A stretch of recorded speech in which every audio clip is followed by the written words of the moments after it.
Yo, what's going on YouTube? It is your boy ColtsTalk, and I'm back with the video. Today we're talking the Week 2 prediction between the Rams and the Colts. But I got a guest with me today. Go ahead and introduce yourself. What is going on? My name is Anthony Gulick. I run a podcast along with myself and my partner Rondo Griffin over on the Say It Again Network. It's called Cold Beat. I think he's been on your show before. You guys know who he is. A lot of you guys know who we are. So I'm just super excited to be here and talk to Colts football. Oh yeah, man, absolutely, man. We got a star-studded event coming up next week. It's going to be a good game. I'm looking forward to it. It's a lot going on, especially after Week 1. We lost. It was a tough loss, man. But it could have been bought. We could have won that game against Seattle. But I think we can bounce back this week. So I'm going to let you go first. Let me get your whole thoughts on this game and how you think we could pull it off. But first, let me know who do you got winning as well. So first off, I got the Colts winning this game. It's not a popular pick right now, um, only because of how good the Rams looked this weekend. Firstly, they had the Sunday night game. I couldn't watch the game. I don't know if any of you guys watched the game, like you guys viewing it. Marcus, I don't know if you've seen it, but they had the Sunday night game. I was actually driving home from Indy back to Pennsylvania that night, so I didn't get a chance to watch it. But I seen the highlights, and Matt Stafford looked pretty good. But I got the Colts in this game. Just a lot of mental errors to me. I was just surprised at how many mental mistakes we made.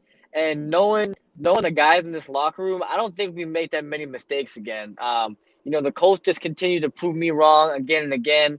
A game that people keep going back to is that Kansas City game with Jacoby a couple of years ago when Luck retired on Sunday night. And basically, it's going to be a big time matchup between the offensive line and their defensive line. Aaron Donald's coming to town, but if you just watch that game, man, like a lot of these guys just played terrible. Like Bobby Okereke, Julian Blackman, Khari Willis, they all made mental mistakes. The offensive line, they didn't play great. Braden Smith probably played the worst game of his career. And, after looking at film all week, you know this as well as I do. It's not going to happen again. These guys are too good to be playing like crap. And I just don't think it's going to happen again. And, in our last show on Colts Beat before the game, we had a guest on. His name was Zach Carmichael. He ran our little tailgate. And he actually said, which I do agree with, he said that we match up against the Rams better than we do the Seahawks. And if you really think about it, I think we do as well. The Rams have a really good defense and everything, but I think the Seahawks they really got underrated. Um, we really seen that happen. Nobody was really talking about the Seahawks defensive line, and they made our offensive line, aside from Nelson, look like a bunch of chumps.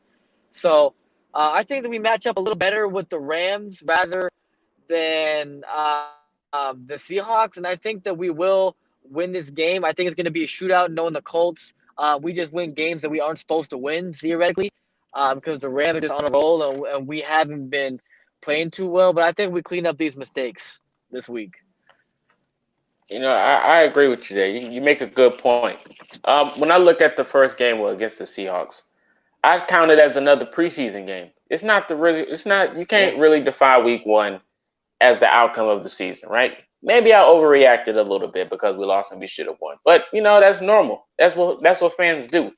When you look at this game against the Rams, of course they got talent all over the place. But then you start to think, okay, maybe we could pull it off. Maybe we do make adjustments, right? Maybe we do add an extra blocker on the side of Donald wherever he's positioned. Maybe we do throw the football a little bit more, become aggressive. Even though they're really good at blitzing and they're really good at stopping screens as well. But we have a good run game.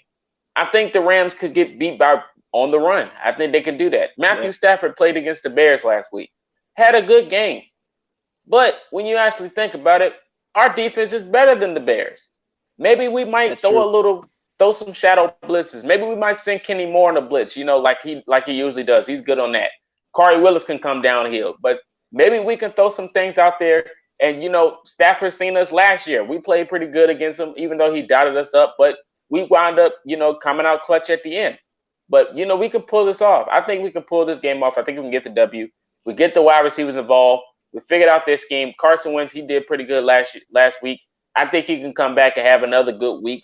Pretty solid. I mean, he got to work on a few kinks, but like I said, he didn't have offensive line protection, so I don't expect a good quarterback with no offensive line to go out there and put in work, especially with an underrated team as the Seattle Seahawks that pretty much showed the NFL like, hey, we got an edge rush, we got some DBs, we got talent. Like I said, on that quarterback sneak of Carson Wentz, and I seen Jamal Adams jump over that line. I was like, you know what? Yeah, let's go ahead and chalk it up because I already called it a spade for spade. But the Rams is a good team. They are one of the teams that have the odds of making the Super Bowl. I did pick them to go there because they're just loaded all over the field. Even adding Stafford, even though he did destroy the Bears, but I mean it is the Bears. But like I said, we do have a better team. It's going to be a good fight. I think we could pull it off, especially if Eric Fisher is playing, which is going to be a big question mark. But most definitely. I think we can pull it off. Yeah, I definitely agree with everything you said there.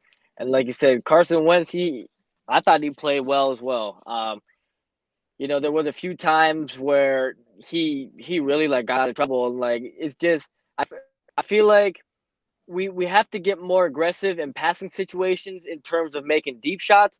But in my opinion, I don't think I love Frank Reich to death.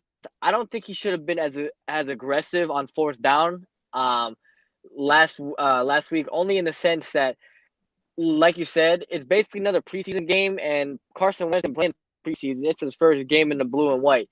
So I was thinking, if you're in a red zone and it's 4th and 1, I'm thinking take the points, because if you think about it, if we would have taken the points, that game it would have been a lot closer than it originally was, because Carson Wentz, he came in, he's got a basic knowledge of the playbook. Obviously, if this is week 8 or 9, I'm like, man, go for it right now. But it's week 1, and he's still trying to figure things out. So I thought we could have played it a little safer. That's just my opinion. Obviously, like I said, I love the aggressiveness. If it was later in the year, I love it. But Carson Wentz, I think he played well.